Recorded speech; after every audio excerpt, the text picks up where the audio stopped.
want to go back in time 59 years? Then hop into this 1956 Corvette. 225 horse, 4-barrel motor, 3-speed. The first year the Corvette became a real car, wind-up windows, a standard V8, something you could drive every day. When you drive a Corvette like this, really the 56 first gen of the usable cars, you understand why they've been America's sports cars forever. Corvettes all have a feel about them that is direct.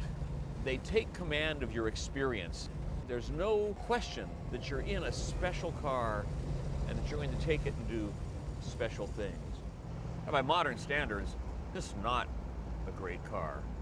It's got vague steering, pathetic brakes, inadequate suspension, but that's only if you compare it to a new car.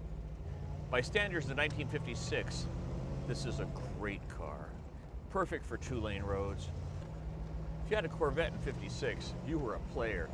And if you have a 56 Corvette today, you're also a player. You're the kind of person that likes vintage wines. You like things that have character and flavor. You like things that expect a little bit of you when you're in them. This is not a car that's going to drive itself or park itself. You're busy all the time because it expects you to take command and make it do what you want it to do. This car is a true vintage experience, but one that you could drive in today's world.